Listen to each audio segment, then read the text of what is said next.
This is the Gerry Callahan Show.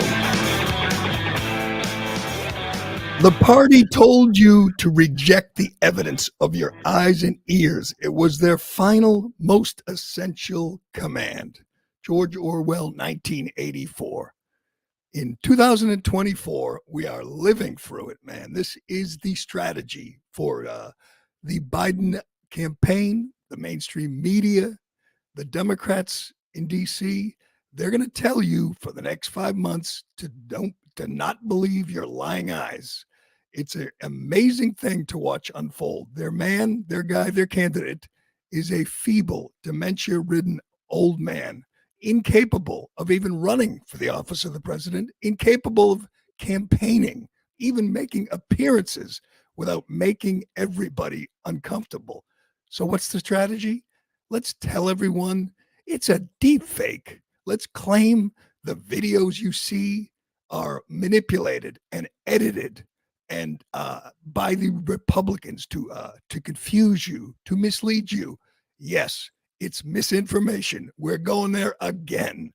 And before we get into the effort yesterday to convince you what you saw is not real, I have to say, thank God for Elon Musk, because if Elon Musk hadn't bought Twitter, hadn't taken over X, these videos would be banned. Anything about Joe Biden that negatively reflected on Biden would be banned. That's what happened 4 years ago. That's what happened with the laptop, with COVID. You weren't allowed to challenge the narrative. You weren't allowed to take Anthony Fauci's name in vain.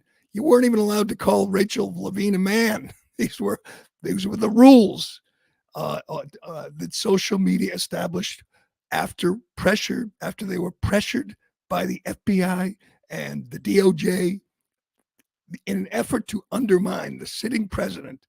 They literally manipulated the media, manipulated the news. Now they're going to try to. They can't take it down. They can't say you can't watch this, although we might get to that point. But they will tell you what you're seeing is not real. They'll even allude to AI, just to put that thought in your mind, that these unbelievably revealing and uncomfortable and troubling images of the man in the White House, it's all trick photography, as we used to say. They're not real. They're actually going there. This is an amazing moment in history where the regime and their handmaidens in the media are going to tell you, don't believe what you're seeing. Don't believe it. He's fine. He's great. He's tip top. Hell, it's he's never been better. Yes, that's what they're going to tell you. We'll get to that, but let's just watch the video. Let's start this at the beginning. It's 42 seconds. I think most people have probably already seen it, but it's real. It's not edited. You know what's edited? The version that the Democrats are putting out there, or NBC. They're fact-checking this. AP has a fact check on this to say it's misleading. It's a video from Obama's and Biden's fundraiser in LA on Saturday night with Jimmy Kimmel. It raised $30 million. Julia Roberts was there, George Clooney, Jack Black, Barbara Streisand, and Joe Biden didn't know how to leave the stage. Obama had to grab him by the arm and direct him to the exit as the crowd was cheering. That's it. That's the video. So what do the Democrats do in response? What does Karine Jean-Pierre do? They tell you it's not real. It's a cheap fake. I think she meant deep fake, but she said cheap fake. And she said, don't believe it. That's where we're at. What are they going to say in 11 days? No, I'm sorry. How many days would that be? 9 days. Joe Biden has to stand. Oh, he wants to sit. He wants to change the rules of the debate now. And he wants to sit in a chair because no one will be there to hold his arm if he's standing up and he's a little shaky. But we saw that video. We saw the one in Normandy. We saw him lose his way and Giorgia Meloni had to take him by the arm back to the gathering of the world leaders at the G7. That was that. We saw him in Normandy try to sit in an imaginary chair. We saw him in Italy wander off because he saw a butterfly, and now we see him in L.A. at the big fundraiser, and they can't control the news. They're trying. That's their goal. This is Orwellian. This definition of Orwellian. I read 1984 again a couple of months ago just to see how it applied today. It is eerie. It is creepy. They want you to think that what you're seeing is not what you're seeing. That's the strategy. Here is Karine Jean-Pierre, who obviously is terrible at the job, obviously is not smart enough to pull this off. She knows she has a lot of help from the mainstream media. She knows they're there to help, to serve, to get Joe Biden over the finish line. But nobody believes he's fit for office. Nobody believes he's at the top of his game. But lots of people are saying it. We'll get to that. But let's hear from Cringe Jean-Pierre yesterday. Go ahead. Ironically, several recent cheap fakes actually attack the president for thanking troops. For thanking troops. That is what they're attacking the president for. Both in Normandy, this happened, and again in Italy. And I think that it tells you everything that we need to know about how desperate Republicans are here. And instead of talking about the president's performance in office, and what I mean by that is his legislative wins, what he's been able to do for the American people across the country, we're seeing these deep fakes, these manipulated videos. And it is, again, done in bad faith. These manipulated videos. Piers Morgan has an interesting column in the New York Post. By the way, they're trying to marginalize the Post. It's Rupert Murdoch's tabloid.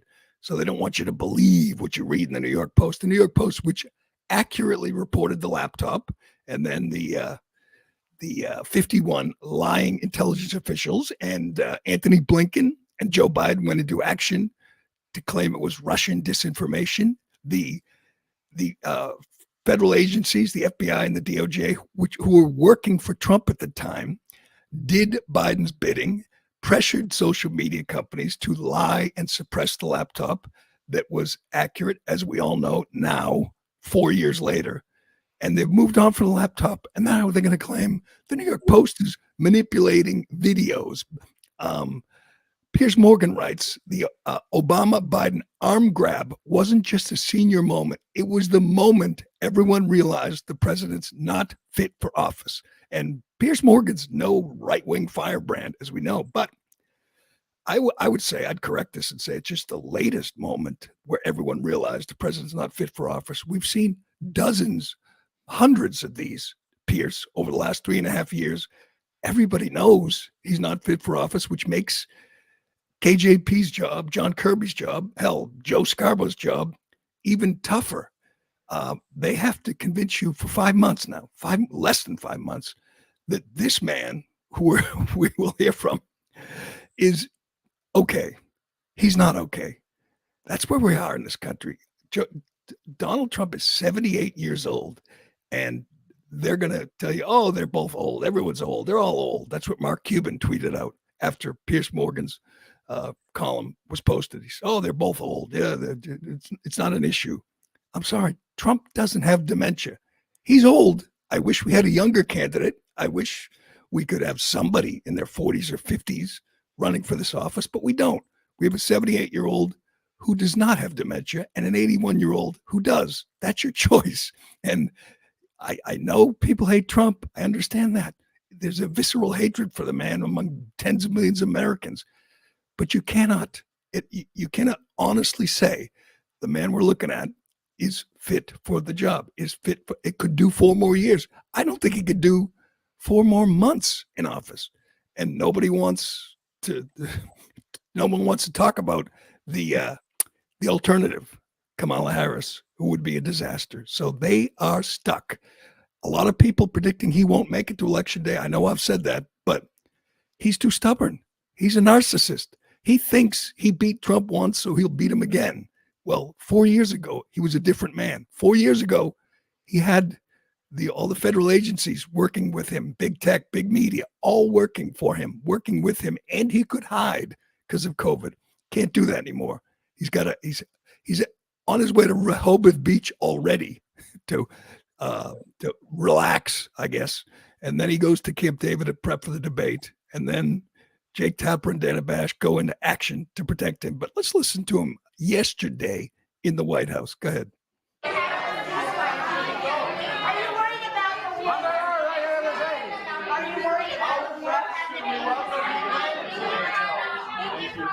What the hell? What was that? Could you translate that for me, Ironhead?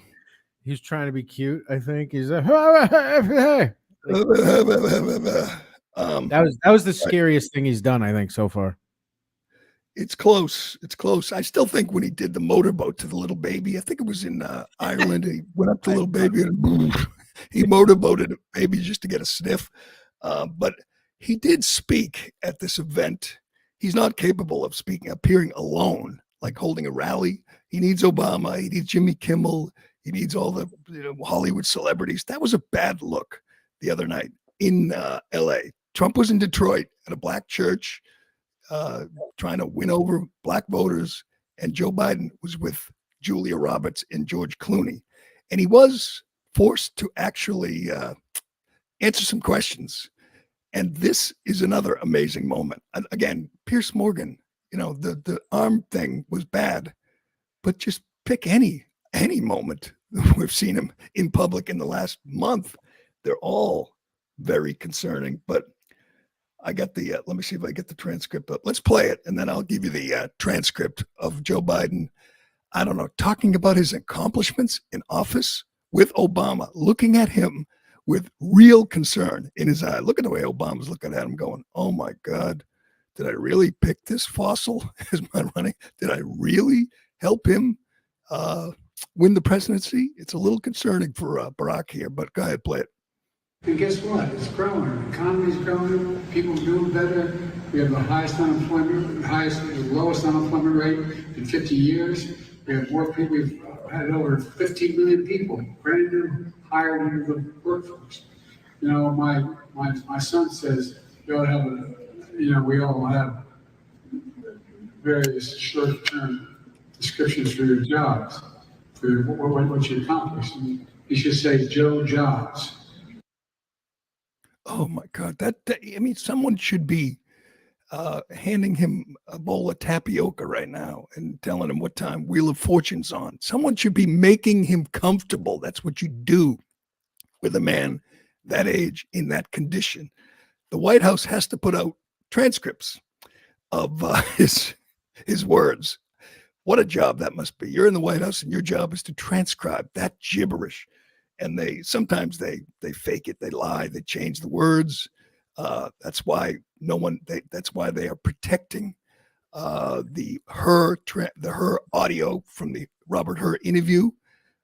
5 hours of Joe Biden rambling incoherently. Merrick Garland, the supposedly impartial attorney general, has that under lock and key. That's why he's been held in contempt. That's why he's a criminal, because he's protecting the audio of the independent counsel interview, which must be devastating. So the White House puts out the statement with the transcript. Here it is. You know why my son says you ought to have, we all have various short-term descriptions for your jobs, for your what you accomplished, and you should say Joe Jobs, because it's about jobs, about giving people a shot. You should give them a shot. They never let you down. And Obama jumps in, there you go, and they applaud. The ironic thing is they're going to accuse the media or the right-wing influencers, the MAGA Republicans, of manipulating videos and deep fakes, and all they have are hoaxes and lies. He talks about 15 million jobs. These aren't jobs he created. These were jobs that the government took away from people during COVID. These are places of employment that were shut down. When the jobs came back, as they were always going to, he takes credit for creating 15 million jobs. It's a lie. Everybody knows it. Most new jobs are with the federal government or they're illegal aliens. Americans aren't getting new jobs.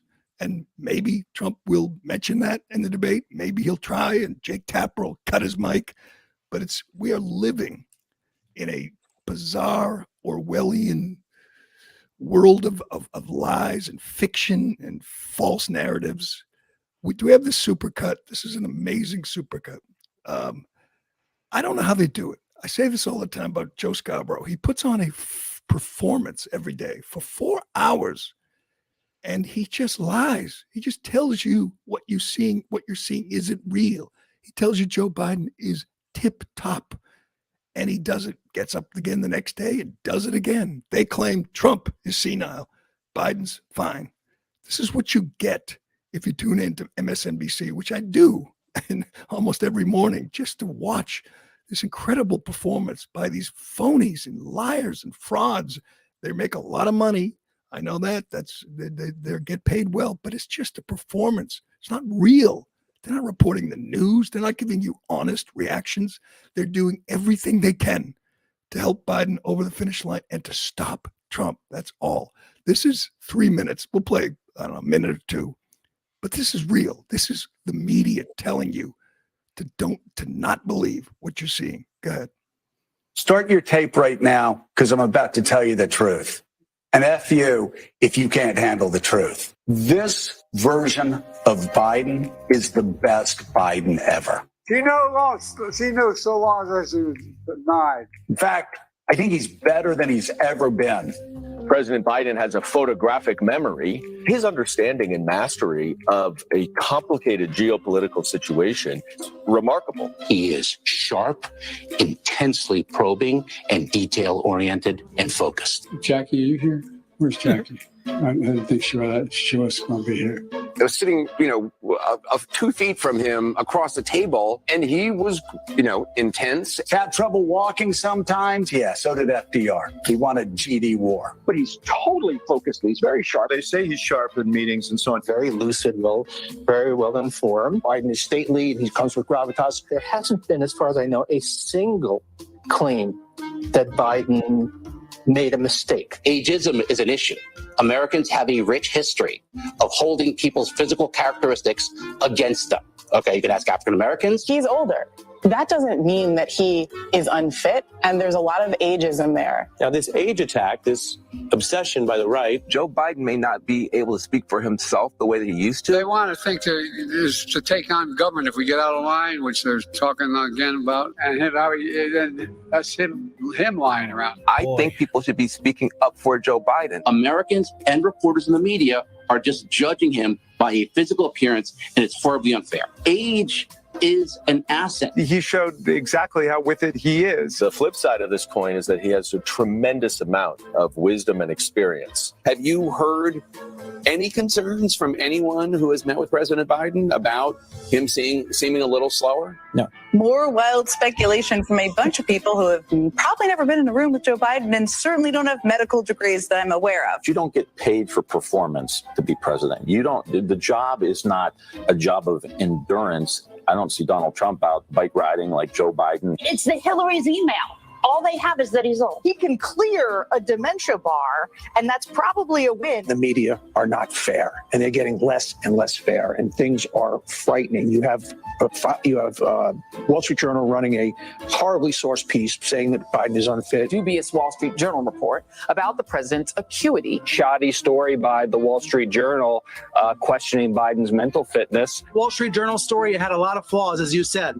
But Sinclair, they didn't do any original reporting. They didn't follow up. They didn't do any work. Here today is Hirsch Goldberg Poland is still, he is not here with us, but he's still being held by Hamas. But a huge part of the Mueller report talks about Russian disinformation tactics. And one of the themes this election cycle is that Joe Biden is too old to lead.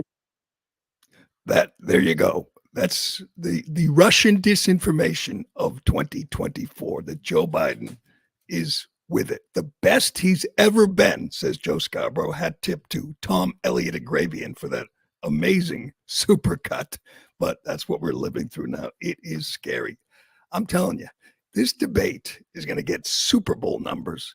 And the biggest attraction is people are going to tune in to see if he can make it through an hour and a half without falling down and breaking a hip or talking to wandering off into traffic. It's going to be wild. And If I he know gets the his goal. chair, he won't have to worry about falling down. That's at least I know good. that's now they got everything they asked for, and now they want more. After he embarrassed the country in Normandy and in Italy and in LA, they decided he needs a chair. You know what he needs? A wheelchair. That's what he needs. They should say that. Trump should say, okay, we'll compromise. You can have a chair, but it has to be a wheelchair. What would they say then? Oh, man. Right now, they're sitting in CNN offices saying, how can we help him through this? I'm not sure there's a way, but I don't want to lower the expectations too much, because that's what happens. You know, when you with Biden, it's just, can he stay upright for an hour and a half, and they'll declare him the victor.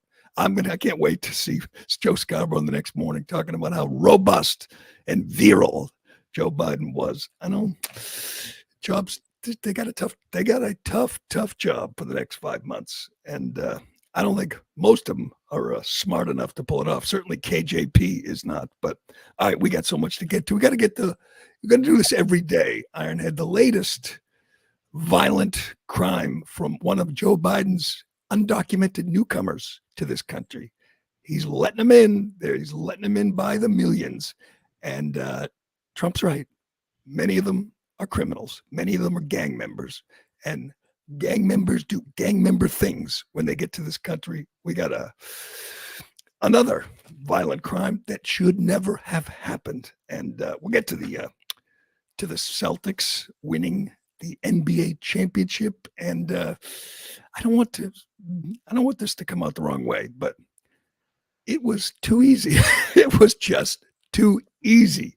They went 16-3, and it felt like they had, 2 or 3 real tough games. They're too good. They're too good, and they're young, and they're well coached, and they're not going away, man. This is one title. This team is going to win more. We'll get to that and more, but first. Excuse me. All right, here it is. We're going to do this every day. Here it is.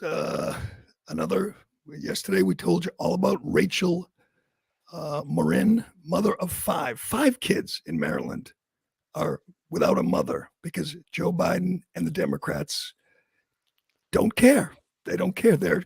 She is collateral damage, just like Laken Riley was collateral damage. Their effort to change this country, fundamentally transform this country, is ongoing. It's not going to stop. And if nothing else, when you go to the polls in November, think of that. Forget 4 more years of this dementia patient. How about 4 more years of an open border? How's that going to work? How are we going to survive that? Trump is right. This is the most significant day in recent American history. We have to stop this. Trump should be talking today. I know he tweeted or posted about Rachel Marin, but he's in Wisconsin today. He should be telling her story. A mother of 5 went for a jog on a trail in Maryland, was raped and murdered by the illegal alien who came and went in this country 4 times. He entered this country illegally. Victor Antonio Hernandez, 23 years old. They caught him at a Tulsa bar room, sitting on a stool having a drink, and brought him back to Maryland to face murder and rape charges. And he's going to spend the rest of his life where he belongs, among gang members in a maximum security prison. And he should never have been here. What do you say to the family? What do you say to those kids? Why is he here? Why was he here? What's the answer? Because Joe Biden was hoping he would vote Democrat. Why else is he here? Why else is why is the border open? It's not some libertarian view that you want, free travel back and forth for commerce. It's just to get people here who they hope will vote Democrat. So there she is, mother of 5, Rachel Marin, dead because of this evil strategy of bringing in people who they hope will support them. Well, we got another Joe Biden newcomer today. This is from the New York Post, Rupert Murdoch's tabloid.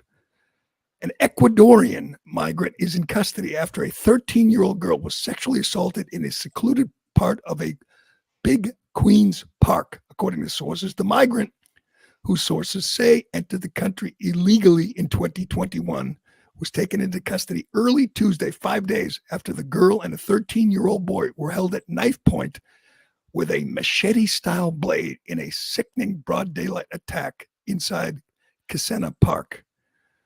The bus comes after the NYPD blasted out images and footage of the young man they were looking for. The department offered a $10,000 reward. The people in New York, citizens, recognized him and held him.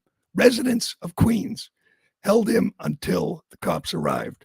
They busted him shirtless and with a big gang tattoo on his chest. That's a guy who just walked across our border and didn't respect our laws. And now some 13-year-old girl is traumatized. He tied the boy up with shoelaces and then held the machete to the girl and sexually assaulted her. Can anybody tell me why he's here? Why? Why is he here? What is Trump's promising? This is going to be huge in the next few months. Trump's promising to deport them all, tens of millions, and the public loves it. 62% approve of deporting all illegal aliens. 53% of Hispanic voters want to deport all illegal aliens. That's big. That's game changer right there. Trump's going to do it today and every day. Talk about deporting them, and the media will lose their minds. Rachel Maddow will start crying again at the thought of deporting that maggot who sexually assaulted a 13-year-old girl, or the guy who murdered Rachel Morin. The idea of deporting anybody is already got the media angry and upset. This is a tweet from Chris Hayes after J.D. Vance tweeted about the plan to deport illegal aliens. They're misreading the public. They think they can pull at your heartstrings and say, oh, you mean children? You mean mothers? Yes, that's what he means. That's what Joe Biden, that's what Donald Trump means, deporting them all. It's probably not feasible, but you must make an effort. I got an idea. How about you start with the gang members? That I thought you start with the MS-13 guys, cartel guys. I got another idea. How about you start with the Muslim terrorists from Tajikistan? Anybody okay with that? Deporting them? You start with the real bad guys, and then you work your way down. And if they're mothers with children, they get to go home and they get to apply to enter the country legally. That's the plan, and the public is all in. This is from Chris Hayes. People should take a moment to imagine the amount of terror, violence, expense, and destruction that is going to be necessary to deport 20 million people. And also think the won't. Okay, I'm reading the tweet. Think the won't just mess up and grab a whole bunch of American citizens while they're at it. He's remarkable. He thinks he's like Rachel Maddow. He looks like her. He dresses. He's dumb.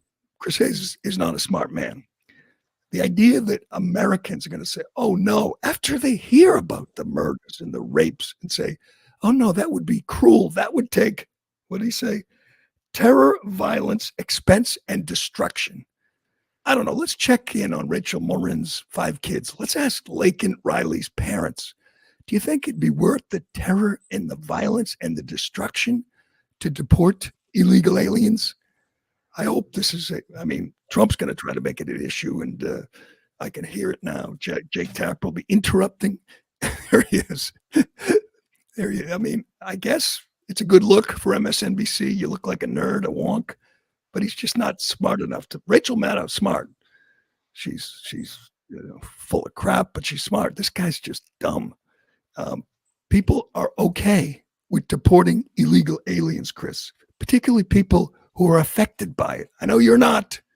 I know it doesn't affect your life. I know you don't have kids in a school where you have to have 5 translators at every parent-teacher conference. I know your kids weren't kicked out of their rec center. I know you're not living among them. I know they're not affecting your community. But millions of Americans are being affected by this. They're losing jobs. There's hospitals, their schools are overrun, and they're sick of it.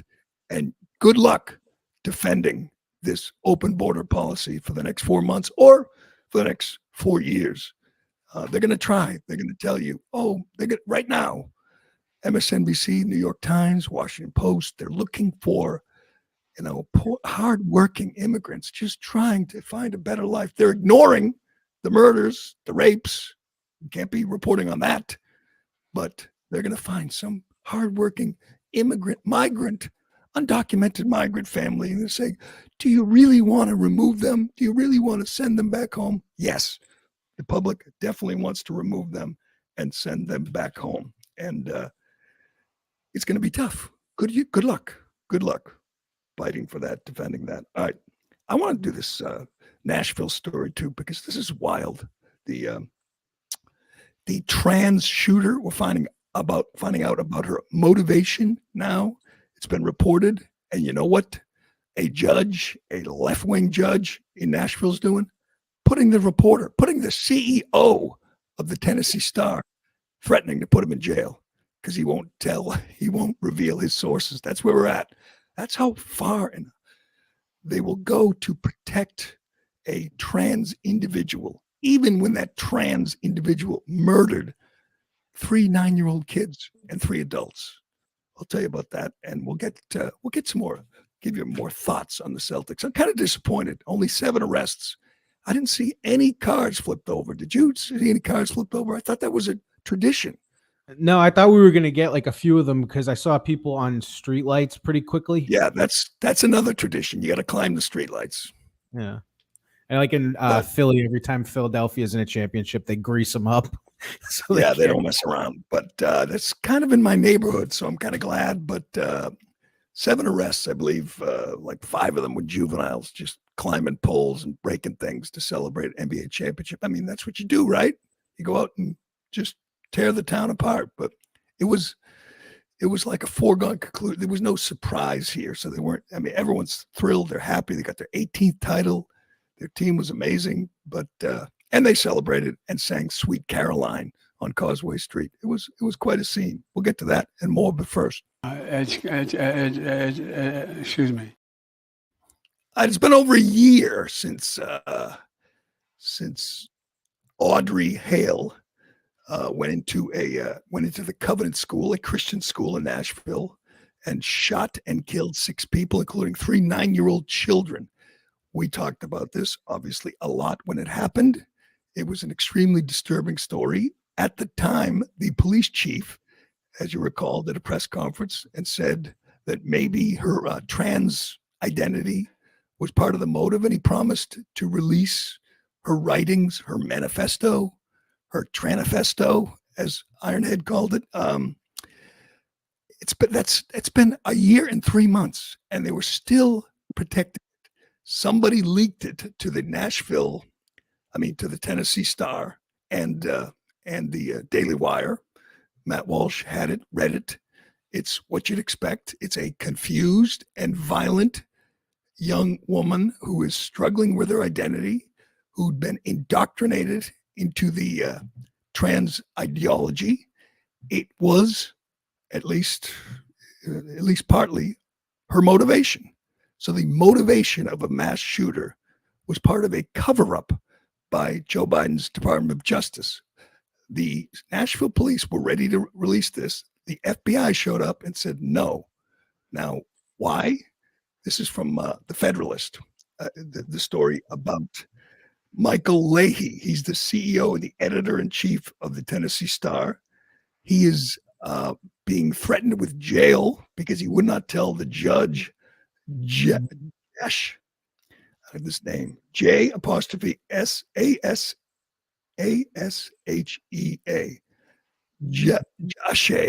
Jashay Miles. I don't know how to say it. That's the judge. She's going to put the editor-in-chief of the paper in jail if he doesn't tell her who leaked these documents. Now, we have every right to see this. If this were a white supremacist shooter, we'd have seen this the next day. But politics took over here, and Joe Biden's Department of Justice, his FBI, said, no, we cannot we cannot let you see her writings, her videos. There's a lot of them. So someone leaked it, and they should. Good for them. There's, again, the Federalist. The law enforcement agencies argued that releasing Hale's writings would damage, quote, their ongoing investigation. That is a lie. There is no ongoing investigation. There were no cohorts. It was just her. But the transgender killer, the only identified suspect in the case, is dead. A recently obtained FBI memo to Metro Nashville Police Chief John Drake suggests what many have long suspected. President Joe Biden's identity politics steeped Department of Justice is leading a cover-up of the deadliest transgender-directed shooting in U.S. history. And they go through things. She said she had an imaginary penis. Yes. She wrote, I am of no society. I hate society because society ignores to see me. I'm a queer. I am meant to die, she wrote. And she signed it Aiden. That's the name she took when she decided she will be a boy.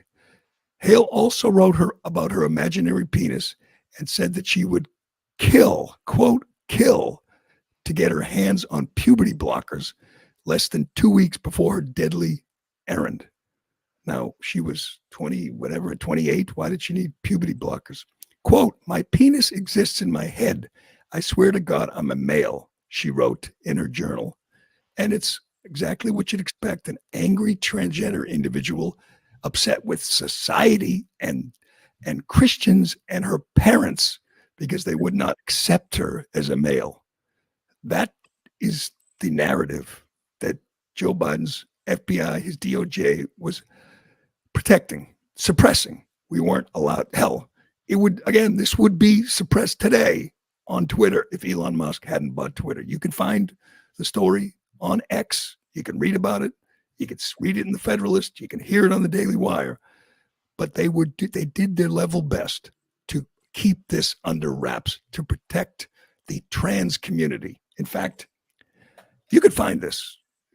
Karine Jean-Pierre, the day, I think it was the day of the shooting or the next day, opened her remarks on this by talking about the trans community being under siege and reaching out to the trans community and who are victims here. She talked about the victims in the trans community after a trans individual shot three little kids and 3 adults. And the Nashville PD did heroic work. If you don't recall, 2 guys were there in a couple of minutes, stormed the school, found the shooter, and took her out. It was amazing. It was in stark contrast to Uvalde, Texas. Those guys in Nashville were heroes. They saved many, many lives. But the Biden administration's priority is let's protect the trans individual, even though the trans individual is a mass shooter. That is sick. That is so deranged. We don't want to hurt the trans community. That is scary. All right. I have that if you want to hear it. All right, this is amazing. I almost forgot about this. I heard Walsh talk about it.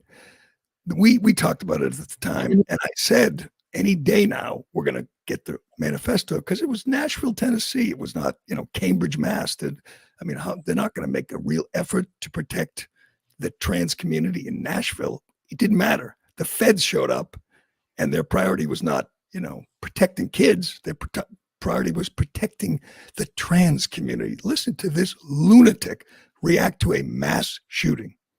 And one of the things that we saw during the midterm elections is that people don't want their freedoms to be taken. They want us to fight for their freedoms. And so it is shameful, it is disturbing, and our hearts go out to the trans community as they are under attack right now. But what, can you get the date on that? Is that the same? It's either the same day or the next day. Our hearts go out to the trans community, not the Covenant School or the Christian community. That's the, I can't even talk about this. This is just that is so sick. That is so just vile. You are a vile individual, Karine Jean-Pierre. That's your thought? This was 3 days after the shooting. 3 days. I believe it was her first a press briefing after the shooting, and her hearts go out to they hadn't buried the kids yet, and she's telling you how her hearts break for the trans. They community. also said there was 7 victims that day. Don't forget that. Oh, that's true. Oh God, I don't even remember the Columbine shooting. I believe there was 12 victims, and they put up crosses or put up monuments, and they put 2 up for the shooters.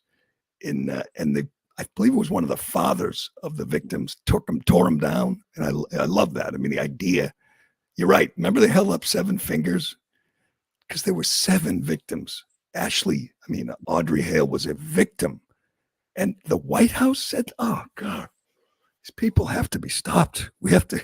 These radical lunatics must be stopped. Boys have a penis, girls have a vagina. Yep, it's that's another issue. Trump's not big on the cultural issues. That's one of the reasons I supported DeSantis. He's a fighter in the culture war. But we're winning. We're winning. They're losing. You can actually talk about Rachel Levine on Father's Day. I believe Libs of TikTok tweeted Happy Father's Day to Rachel Levine, who has, I believe, 2 kids, and said, he says, thank God I didn't transition before I had kids because I love my kids. And yet he spends every day fighting for the right to mutilate and sterilize children. He didn't get sterilized. He had kids. He had a family, but he wants your kid, your confused kid, maybe your gay kid. He wants him sterilized to advance the trans ideology. All right. Speaking of unstoppable, Celtics are too good. And I know people get mad at me when I say this, but it was just too easy. I know it wasn't easy, but I kept waiting for someone to fight back. I kept waiting for a game to go down the wire. That last in the Eastern Conference Finals when Jaylen Brown hit that 3 from the corner when stupid Rick Carlisle didn't want to foul. That feels like the last time there was any suspense in this postseason. They went 16-3. They blew out the Mavericks essentially 4 times. And they got blown out once, won the game in 5. They went 80-21. This is a great, great team. I know we talk about the 86 Celtics being the best team I've ever seen. Obviously didn't see all the Bill Russell teams, but that doesn't count because there were only 7 teams in the NBA when they started winning titles. It's a competitive league. There's some great, great players. And the Celtics this season were head and shoulders above everyone. It's odd because, we like to bitch about things here in Boston. We like to complain. What do you complain about? This team is so good. These guys were so clutch. They were unselfish. Jaylen Brown won the MVP of the finals, and it didn't seem to bother Jason Tatum at all. I thought Jason Tatum should have won. Doesn't matter. Who cares? It's something that happens when the wingman has a big series or a big Super Bowl. He gets more consideration than the star. That's why Deion Branch and Julian Edelman won MVPs of the Super Bowl and instead of Brady, because Brady's supposed to be great. That's why Cedric Maxwell won the MVP in 81, not Bird, who should have won, because if someone steps up and exceeds expectations, they get consideration. I think that's what happened here. That's okay. Jaylen Brown was excellent. He was outstanding. He deserves it. Tatum doesn't seem to mind. They were just so deep, so balanced. They were clutch. Derek White, Drew Holiday. You know what the best trade? And I know Brad Stevens is getting a lot of credit, and Danny Ainge for putting this team together, and they should. But swapping out essentially Marcus Smart for Drew Holiday was huge. At the time, I'm thinking, you're giving up Smart. He's a great defender. He's a tough guy, gritty guy. Drew Holiday's much better. He's a great defender and a great offensive player. He can shoot. He can distribute. He's cutting to the hoop every play. He's just an excellent clutch winning player. Jason Tatum's 26. Jaylen Brown is 27. The team you just saw is heavily favored to win it again next year, I would guess. Who else? They just rolled over everybody. They won 16 times. They lost 3. They lost 1 on the road, I believe. That's that's as good as anything the Bird Celtics did, and again, it's more impressive than anything the 1960s Celtics did, because there's just so much more competition, so many more good teams now. But it was very impressive, unless you were hoping for a competitive game. Didn't happen. Kyrie Irving sucked in Boston. The crowd got to him. The fans got to him, and he just couldn't get untracked. And Luka Doncic, I'm just going to say, great player, great scorer. Got to get in the gym there, Luka. You got to get in the gym. I'm sure he won't, but no, probably not. The only superstar I've ever seen with a double chin. Yeah, he just needs to learn how to play defense. I don't think he cares, but I don't have to. He actually put in more effort than I thought on the defensive end. But on the last 2 games, the first 2 he didn't. And he was just dogged by Jaylen Brown. He did. That's why Jaylen Brown won the MVP, because he did it on both ends of the floor. They all did it on both ends of the floor. They got a young coach who I love, because he doesn't play. He refuses to play along with the race hustlers in the media. A proud Christian man, good for Joe Mazzulla. They got a young GM and Brad Stevens. They got a young core and Brown and Tatum. Other than Al Horford, you can bring them all back. Maybe bring Derek White back and do it again next year. And I just picture, I think the ratings won't be great. NBA ratings generally are down. And if you're just some guy in, middle America sitting in Iowa, you're falling asleep. After the second quarter, you're saying, that's it. NBA Finals is over. It was just, and they had a huge celebration. Good for them. But, and it's about time Dave Portnoy caught a break. Yeah, no kidding. What did he win, Ironhead? He won $1.6 million for parlaying the Celtics championship with Scottie Scheffler winning the Masters, I believe. Wow. So Portnoy wins 1.6. That's good. Finally caught a break. I'm happy for it. Yeah. Happy for El Prez. But Scheffler parlayed with the Celtics. Yeah. Those are 2 favorites, right? Those are 2 big favorites. Yeah, I don't know how much he put down, but it must have been pretty significant. You never know. You're the gambling guy. You're supposed to keep up to date on these things. You're the one. I don't even pay attention to the gambling aspect. But the Celtics were just head and shoulders. I can't imagine anyone bet on the Mavericks. No.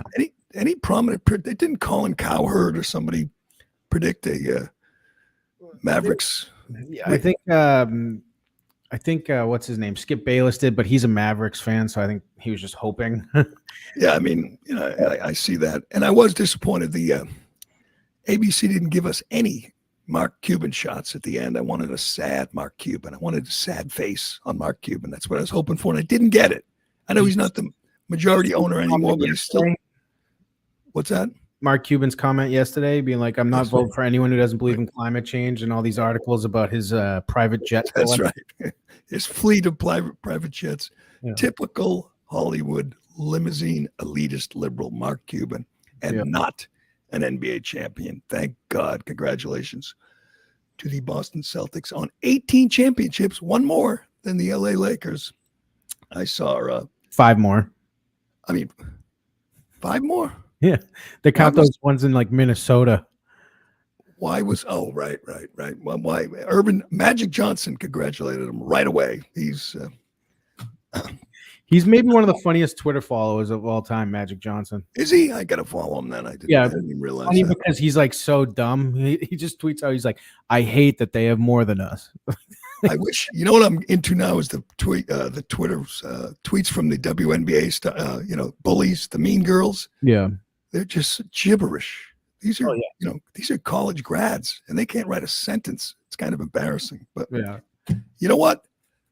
I want you to check this. See if the WNBA game Sunday beat the Celtics Mavs, and it's not a reflection on the Celtics. It's not. It just wasn't suspenseful. It wasn't.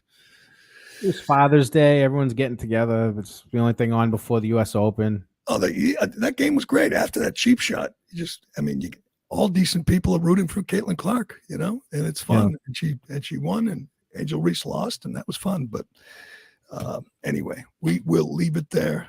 Look at all these comments. I didn't even notice. Why is your face so red? I don't know. Ask my parents. I got the same curse. Why is my face so red? I'm Irish. What'd you think? You think I was gonna have a nice tropical tan? Sorry. I managed to get sunburned in the wintertime. Yep, I get sunburned just walking outside. Nice haircut, Craig. Who did it?